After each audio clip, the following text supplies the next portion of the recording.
Olá, caros amigos e amigas. Começa agora mais um Passa a Bola, o programa sobre desporto que vocês sabem, que aborda sobretudo o futebol. E a Liga Betclic finalmente chegou ao fim. Chegou ao fim, confirmou-se o favoritismo do Sporting. O Sporting estava a jogar em casa, ambiente completamente verde, tudo apontava para que o Sporting ganhasse e o Sporting confirmou o favoritismo, fazendo o bicampeonato, coisa que já não acontecia há 60 anos. A maior parte de nós não viveu esse bicampeonato. Entretanto, o Benfica tropeçou em Braga e ficou a 2 pontos e manteve-se o Porto em terceiro, o Braga em quarto. Vamos então fazer um resumo sobre o que aconteceu na última jornada e começamos pela frase da semana, em que o Fernando Jorge, como sempre o autor dessa frase, diz que a Liga, no fecho da Liga da Farsa, os árbitros vestiram-se a rigor.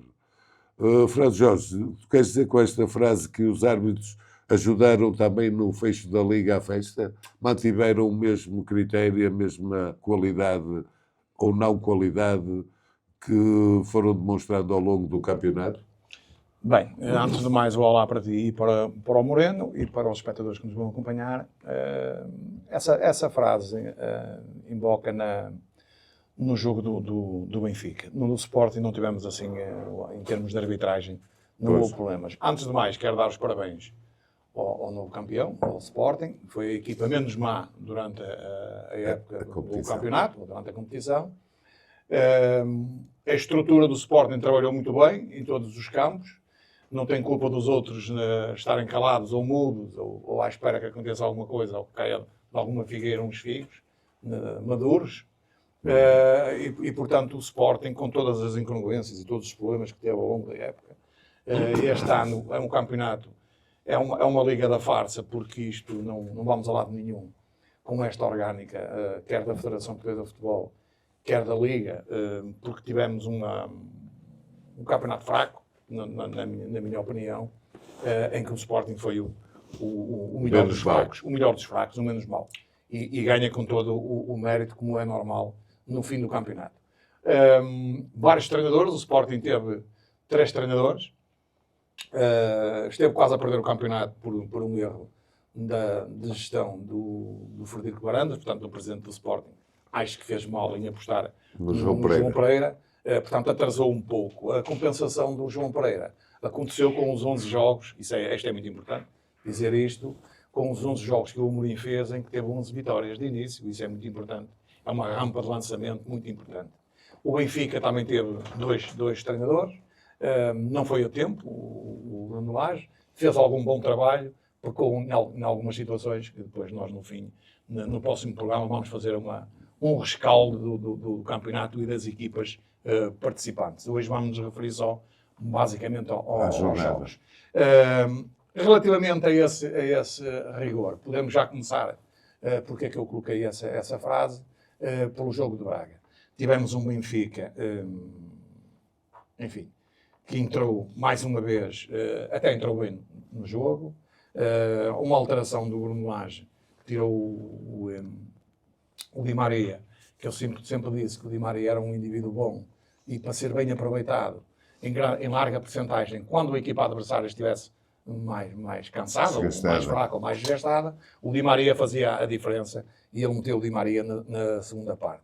Não fez diferença nenhuma porque o Benfica já estava uma equipa meio morta, parece aqueles mortos-vivos, que já não estava a esperar por nada e nada fez no sentido de chegar a Braga e impor-se ao Braga. Aliás, escolhi o melhor em campo, não fui só eu, foi quase por unanimidade, e isto resume o jogo do Benfica em Braga. O Turbino. O guarda-redes. Se não fosse o guarda-redes do Benfica, assim como o guarda-redes do Porto também, que é um resultado enganador contra o Nacional, foi o melhor jogador em campo, o Diogo Costa. Aqui é exatamente igual. Se não fosse o Turbino, do qual eu tenho criticado, mas também, quando é necessário, dou elogio também, como é evidente, não é? Nem sempre o guarda-redes está em baixo, algumas vezes esteve bem, desta vez esteve bem, e foi ele que safou basicamente o Benfica, porque, mais uma vez, o Bruno Lage eu o considero que não é um mau treinador, é um bom treinador. Não é um treinador acima da média. Tem duas facetas importantes em que ele não as tem. E por não as ter, na minha opinião, é que não é um treinador top, nem é um treinador para o Benfica, nem é um treinador para as equipas mais fortes do que o Benfica, nomeadamente a nível internacional, porque o Bruno Lage tem um problema. Lida mal com os egos, portanto não consegue impor a sua personalidade dentro do balneário e lê mal o jogo. E estas duas facetas, quanto a mim, são muito importantes para um grande treinador. Claro. Porque aqui a distinção é entre um grande treinador e um treinador médio. Normal, médio, ou como lhe queiram chamar. E, portanto, é esta peca que o Bruno Lage tem. E podemos apontar aqui alguns apontamentos. A haver um vencedor, se não fosse o Trubinho, era o Braga. O Braga jogou muito melhor do que o Benfica. Claro. O Benfica com um vasto plantel, um grande plantel, o melhor plantel da primeira divisão, podia ter feito muito mais. Se o Lage conseguisse ter estas duas facetas que eu referi aqui. Ia mais longe, mesmo chegando atrasado ao Benfica. A grande culpa do Benfica também não é só do Bruno Lage, ele terá 20% e 80% à estrutura do Benfica, nomeadamente ao seu presidente, que esteve calado e só fez asneiras, quando toda a gente viu que devia ter mandado o Smith. Antes de começar a época já devia ter ido embora, não foi, e portanto o Benfica começou logo mal e nunca mais se endireitou. Mas chegou a estar em primeiro na Liga. Depois de estar em primeiro na Liga, pois aí é que entra a percentagem do Bruno Lage, que devia ter feito mais, e portanto não veio à tona o potencial que o Benfica tinha. É uma equipa em que a sua estrutura gastou uns milhões relativamente à oposição, nomeadamente ao Porto e ao próprio Sporting, mas mais ao Sporting, e portanto com muitos milhões não fez o campeonato que fez o Sporting. Mas isso não foi só a nível do futebol, foi a nível de tudo. E até, incrivelmente, eu assisti até a nível engraçado à final entre o Benfica e o Torriense em futebol feminino para a taça, e aquilo foi uma vergonha. Como é que uma equipa que gasta milhões, uma equipa que só tem, ou devia ter, atendendo aos milhões que gasta, Ferraris, uma equipa como o Torriense foi melhor do que o Benfica e ganhou, e muito bem. E vi lá jogadoras do Torriense que entram de caras no Benfica, essencialmente muito mais baratas em termos de aquisições, em termos de ordenados. Claro. Portuguesas. Portanto, com muito, esta direção do Benfica não fez muito nada. Pouco. Muito pouco, em 6 anos. Tem uma taça, um campeonato e uma supertaça. E agora vamos esperar agora a taça, o que é que irá acontecer. Relativamente a referir à arbitragem. Não, a arbitragem, que é o que eu refiro aí, dizer o seguinte. É indiscutível, na minha opinião, o penalti contra o Benfica. Não digo se lhe disse que ele até nem estava a olhar para a bola. O Tomás Araújo nem estava a olhar para a bola. Por negligência. É o rigor com que se marca esse penalti. E o engraçado é que aos 27 minutos há um penalti do tamanho da Torre Esclera, em que um indivíduo chamado Vítor Gomes e Vítor Leandro Barreiro, desinteressando-se da bola, em que o Leandro Barreiro vem embalado e lhe dá um infesto tremendo, e não há rigor neste lance. Nem sequer se vai ao vídeo-árbitro. Portanto, isto estava tudo trabalhado, no sentido de a própria equipa do Benfica já não ia fazer grande coisa, mas se fosse necessário, também estão cá para desalojar o Benfica. Porque, eventualmente, ali o Benfica poderia passar para a frente do marcador, e atenção que em Alvalade estava 0-0. Em Alvalade estava 0-0 nesta fase do campeonato. Ora bem, sabendo em Alvalade, toda a gente sabe que o Benfica eventualmente poderia estar a ganhar, né? Se houvesse o mesmo rigor, as situações são diferentes. O Sporting podia se enervar mais um pouco ou qualquer coisa do género. Bem, também estaria lá o Fábio Veríssimo ou o Verdíssimo para, se fosse necessário, dar uma ajuda. Não foi necessário, porque o Benfica empatou e bem, e o Braga não merecia perder o jogo. Moreno, que o Fernando Jorge realmente dá o mérito ao Sporting, contesta de alguma forma a competência das arbitragens, nomeadamente até neste último jogo. Realmente eu concordo com ele. Eu penso que o penalti do Braga é indiscutível, mas o do Benfica é claríssimo. Parece incrível como é que não há nenhuma intervenção do VAR. Mas, no cômputo geral, achas que o Sporting foi o justo vencedor no seu ganhar esta Liga e, portanto, conquistar o bicampeonato, coisa que os sportinguistas ansiavam pelo menos há 62 anos? O que é que achaste, no cômputo geral, quem foi a melhor equipa? O Sporting, penso. A melhor equipa é aquela que ganha. Sim. Eles foram. Até podias pôr a pergunta ao contrário. O Benfica mereceu perder este campeonato? Mereceu. Por ser jeito, mereceu. E o Sporting também mereceu. Não pelo brilhantismo, mas foi mais regular. Foi o Sporting. Se há alguma equipe que mostrou ter alma e ter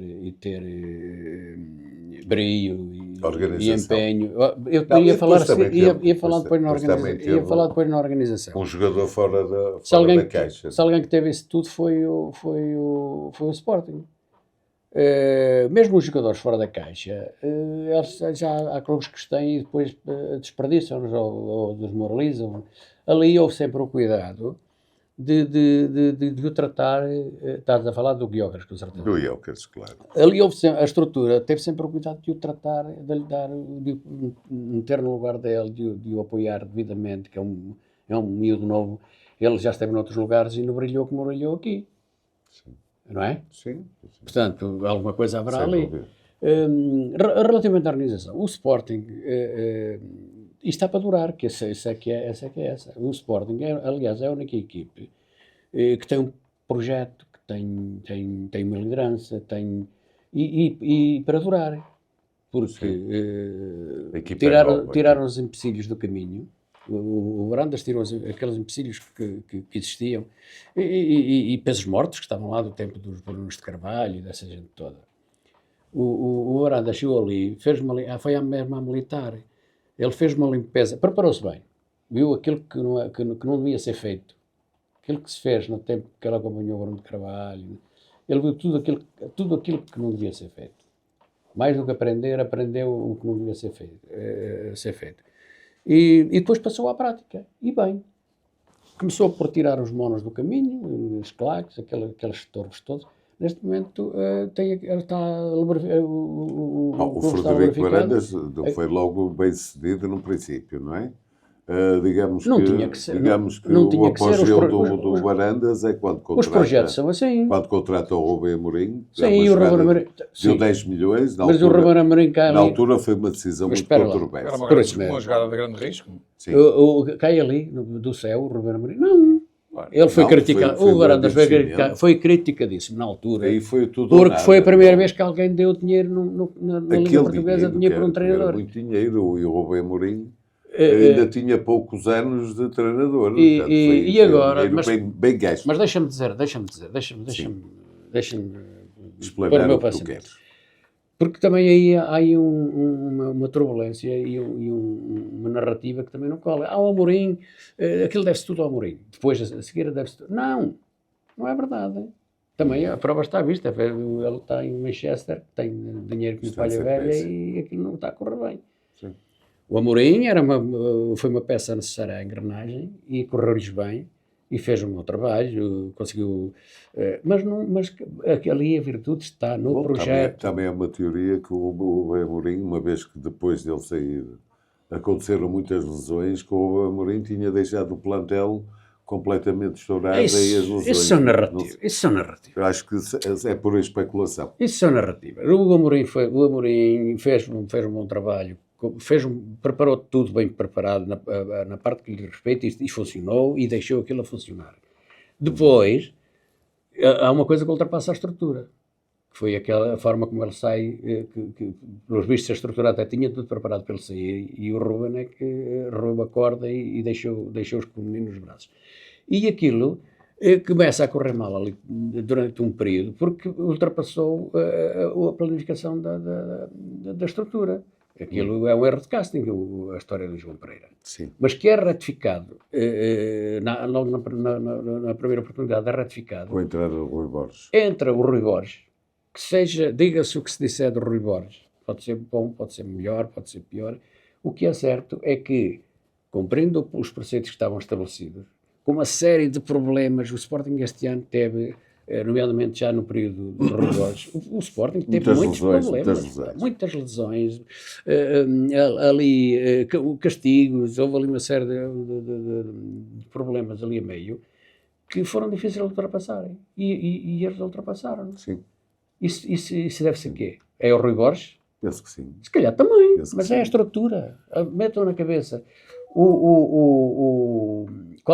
No tempo do Pinto da Costa aqui, qualquer treinador, tínhamos falado nisso ainda há pouco, qualquer treinador ia buscar um brasileiro que nem sequer ninguém conhecia, era campeão.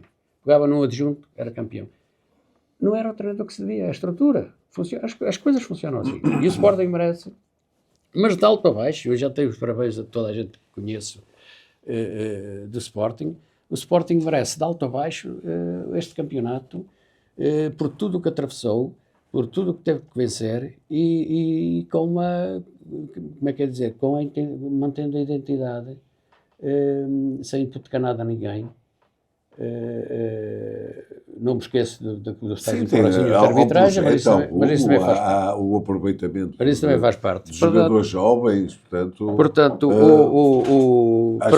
para terminar respondendo àquilo que tu perguntaste, o Sporting foi um justo vencedor, foi um campeão excepcional, teve momentos de brilhantismo e merece o campeonato. Parabéns. Fernando Jorge, já concluímos que o Sporting foi um justo vencedor. O Benfica não teve, digamos, estofo de campeão, uma vez que é a equipa que mais gasta. Penso que o Rui Costa bateu todos os recordes de despesas com o plantel. Acho que este ano nunca se gastou tanto no Benfica. Portanto, foi uma desilusão. O Porto já sabe que estava a atravessar um momento particularmente delicado, sobretudo do ponto de vista financeiro. Há uma renovação, o presidente faleceu, o Vilas Boas está a tentar arrumar a casa, mas no final das contas, a Anselmi foi uma desilusão. Sim, mas relativamente ao jogo do Sporting, com o Guimarães, o Guimarães fez um jogo razoável, defendeu bem. O Sport teve alguma dificuldade na primeira parte, teve um lance ou outro em que poderia ter inaugurado o marcador. Não inaugurou. Dos 7 jogos, o único que estava 0-0 ao intervalo era o Sporting, não é? E, portanto, não era por falta de oportunidades da parte do Sporting, porque é preciso dizer que este Guimarães nem sequer merecia o empate. Jogou para isso, porque não jogou para isso. Não tenha na frente um ponta de lança. Quer o Guimarães, quer o Braga, tem na próxima época que arranjar um ponto de lança eficaz, um goleador que marca 15 a 20 golos, que é o que lhes falta. O resto que eles têm lá, como aos outros. Este Guimarães não fez um remate enquadrado na baliza. Isto é importante dizer. O Rui Silva não fez uma defesa.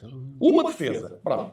Portanto, o Sporting demorou mais tempo a construir os lances e na segunda parte, com o grande golo do Pedro Gonçalves, que eu vi o jogo também, o Pedro Gonçalves estava a passar ao lado do jogo, basicamente, não é? Porque vem de uma lesão que não se sabe ao certo que tipo de lesão é que foi, não está em condições fisicamente, mas é um indivíduo que atira bem na baliza. Ele fez um grande gol num passe do Guiocas. E depois, o homem do costume, o abono de família, que fez um grande gol, e por isso, para mim, considerei também, neste jogo, o homem do jogo. O jogador mais importante. Agora, atendendo àquilo que disse o Moreno, relativamente ao Benfica, e ao que tu já disseste também, mas para a semana vamos descapitalizar mais esta parte, só vos vou fazer a seguinte pergunta.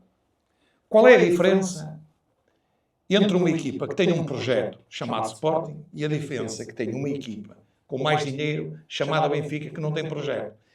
E o projeto do Sporting vê-se nisto. Só vou dar aqui 2 ou 3 exemplos. Reparem bem. Francisco Trincão está há 3 anos no Sporting. No Benfica estaria 3 anos? Pergunto eu. Aquilo que ele exibiu durante estas 2 épocas estaria? Não. Já tinha sido vendido. Pedro Gonçalves, grande jogador.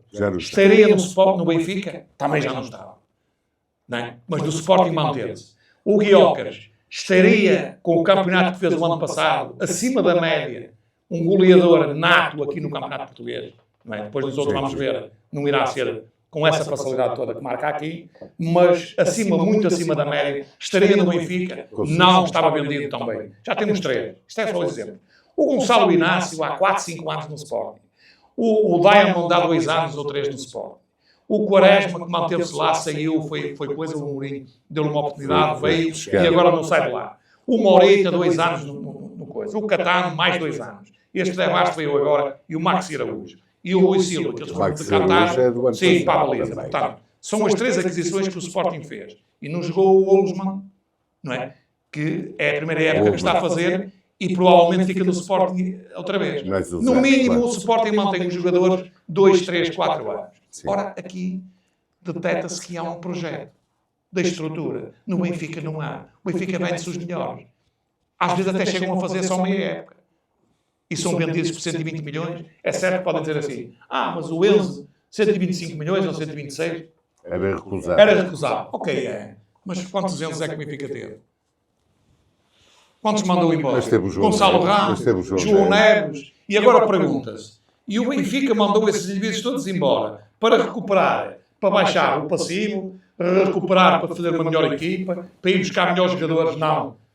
Foram buscar piores jogadores, não fizeram equipa nenhuma e dilapidaram o património do Benfica e mais. E ainda agravaram o passivo que vem agora tudo à tona. Atenção, isto agora vem tudo à tona. O Benfica agora é que vai começar a pagar estas aquisições todas, não é? E o Benfica consegue, o Sporting, quanto é que o Sporting tem no banco? Tem uns rapazes novos que vieram lá da estrutura da B e da academia, etc. O Benfica tem 60, 70 milhões no banco, que não jogam. Sim. E ainda se vai buscar Brumas a 6 milhões com 32 anos, a pagar 1,5 milhão por ano, ainda se vai buscar Belotes a custo zero, é tudo treta, que não é custo zero nenhum, porque ele tem um bom ordenado, acima dos miúdos que estão no Benfica.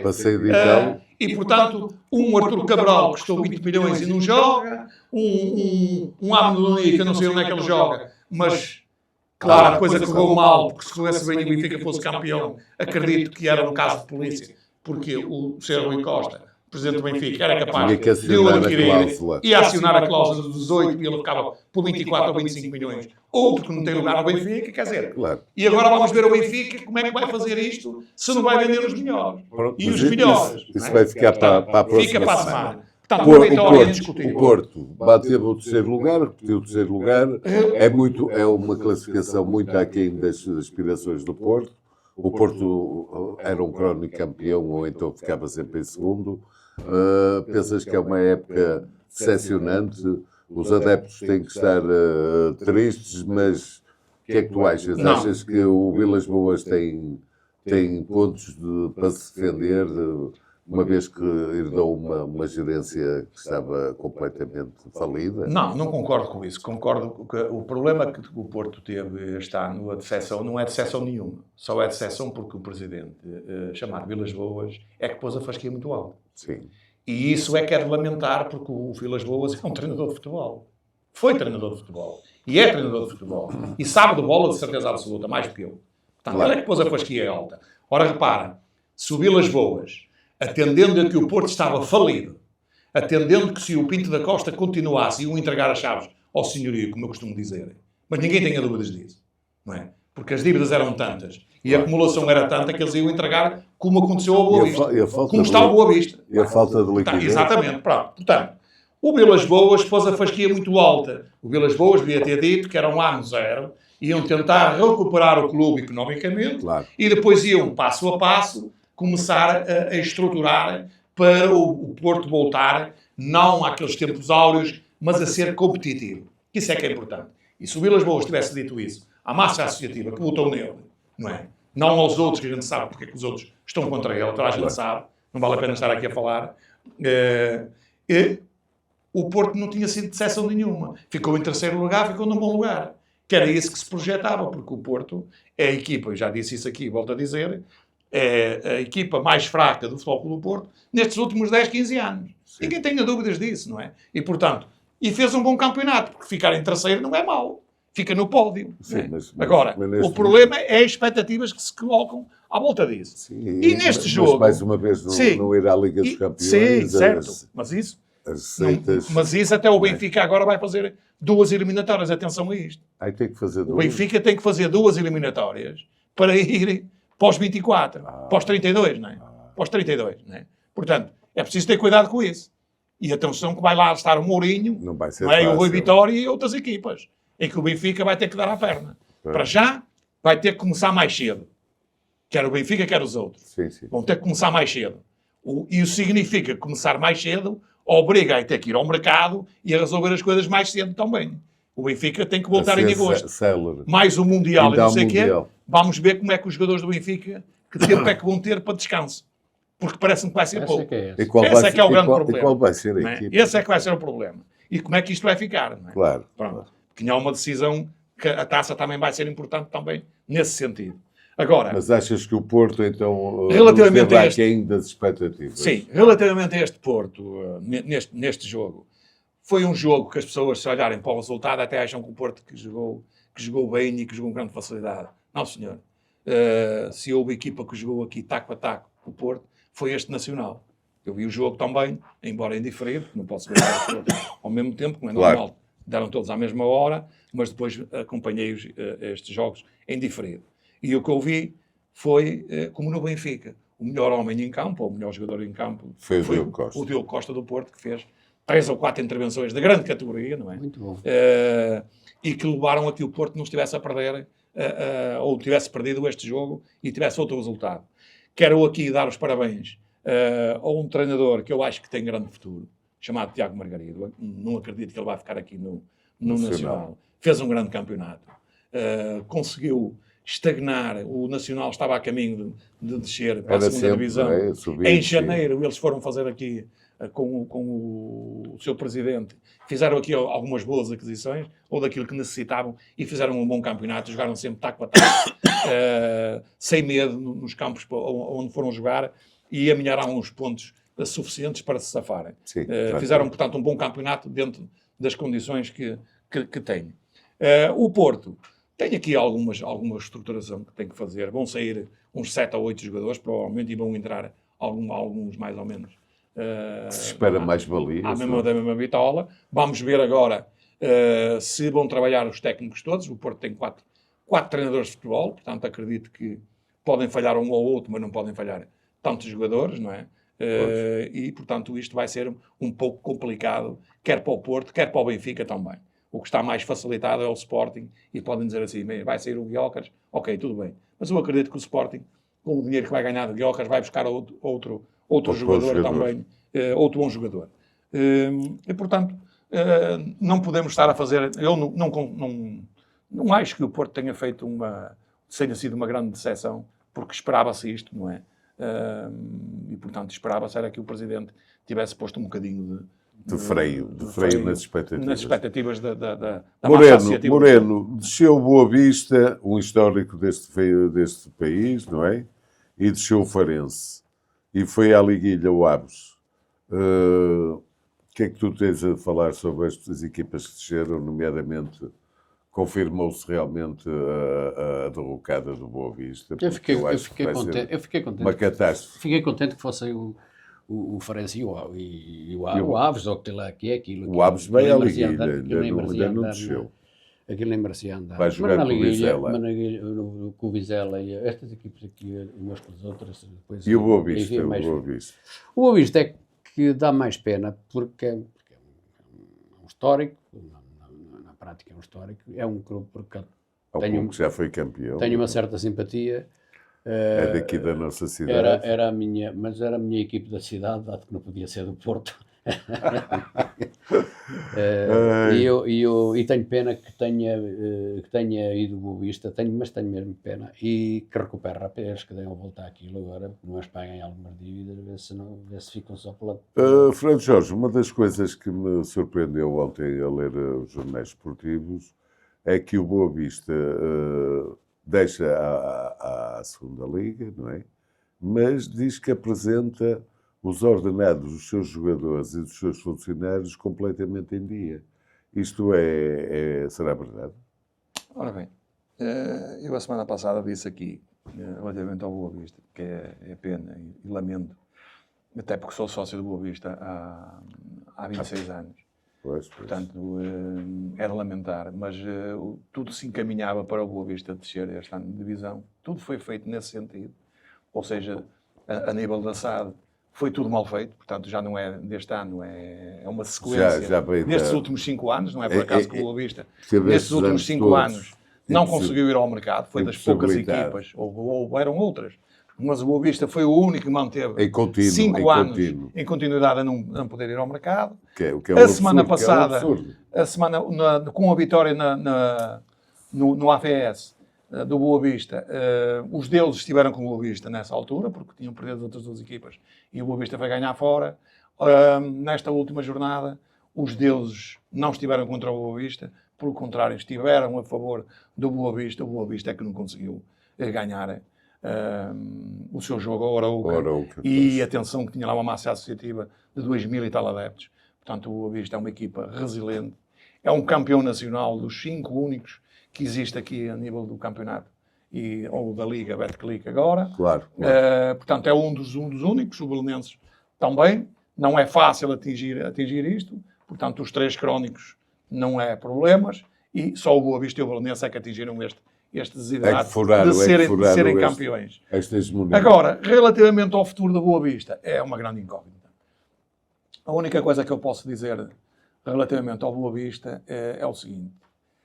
Essa teoria dos salários estão todos em dia e os ordenados dos funcionários estão em dia é uma treta. É uma treta porque, como estamos num campeonato da farsa, é outra farsa, não é? Porque eu sei, toda a gente sabe, que o problema do Boa Vista não é os funcionários nem aos jogadores. O problema do Boa Vista é as dívidas que o Boa Vista tem, nomeadamente a SAD, a sua estrutura a nível futebolístico, não é? Que tem uma dívida considerável, na ordem dos 195 milhões. Como é que o Boa Vista ou a SAD vai pagar estes 195 milhões? Portanto, é muita gente aqui envolvida, nomeadamente o Boa Vista Clube, não é? Que também tem uma dívida assada perante o clube na ordem dos 45 milhões, ou à volta disso, ou qualquer coisa do género. Ora bem, pela lei, o Boa Vista, se não pagar, como a Primeira Liga e a Segunda Liga é nacional, o Boa Vista não pode ter dívidas, não é? A SAD. Se a SAD for considerada insolvente, o Boa Vista terá que formar uma equipa, não é? E ir para o Campeonato Nacional, começar nos distritais, no Campeonato Nacional, como foi lá parar o Belenenses e outros. E há um pormenor muito importante que muitos boavisteiros podem não saber. É o seguinte, as dívidas só são consideradas, ou não se paga as dívidas se o Boa Vista for inscrito nos distritais. As dívidas estão a zero. São limpas por insolvência da SAD. Ok? Mas também o Boa Vista não pode jogar em nenhum campeonato nacional, para já. Portanto, a grande dúvida é esta. Será que a SAD do Boa Vista terá condições para pagar esta dívida? Irá aparecer alguém com dinheiro ou qualquer coisa do género? E o Boa Vista vai se inscrever na segunda divisão? E, enfim, se conseguir fazer essas coisas todas e aparecer alguém que invista algum no Boa Vista e resolverem o problema de braço dado com a direção do Boa Vista, nomeadamente com o Rui, que está lá, a presidente, o Boa Vista poderá caminhar para a frente, tem que ter alguma equipa, tem que formar uma equipa competitiva para jogar na segunda divisão, e atenção que a segunda divisão não é a primeira. A segunda divisão é mais competitiva que a primeira. E tem menos receitas. Em primeiro lugar, menos receitas. Há cerca de 16 ou 17 jogadores do Boa Vista que acabam contrato. E só vão ficar meia dúzia deles, não é? Incluindo aqueles das camadas jovens, não é? Tirando a única aquisição que o Boa Vista fez, ao Pedrosos, que foi a melhor aquisição que eles fizeram destes 10. O Foni, que veio do Pedrosos, é um grande jogador com um grande potencial, sempre disse isso, é bom para o Boa Vista, e esse virá ficar, e mais alguns. Portanto, é uma grande incógnita, neste momento, aquilo que se vai passar relativamente ao Boa Vista. E, portanto, vamos aguardar. Só para terminar o programa, uma previsão do resultado para a final da Taça de Portugal. Benfica ou Sporting? É imprevisível. Vais falar com o coração entre ou, os dois. ou Não, com a não, razão? não. É imprevisível no jogo. São sempre imprevisíveis. Os finais de taça Se for com o coração, ainda são mais é vermelho, como diz a Mas, Rafa. mas o Benfica, se não tiver então o Orlando disponível, Sim. como se prevê, parece que não tem. O Benfica é um Possivelmente não vai passarinho, ter, vai é ser uma um opção. passarinho, ia jogar, a fazer a abordagem ao jogo como fizeram agora, com jogadores Isso também é sintomático. Tu agora falaste de uma coisa. O Sporting teve variedíssimas lesões, sobretudo no meio-campo, e conseguiu sempre ultrapassá-las. O Benfica, Porque faltou-lhe o Alces em Braga e a porquê? equipa não funcionou. Pronto, mas não. Só um. Só um, Mas é fundamental no Benfica. Mas tá Se for bem aproveitado. Está bem, mas o problema é que depois faltou, aí é a segunda parte, faltou esse jogador, mas depois o Benfica tem 8 centrocampistas de primeira linha.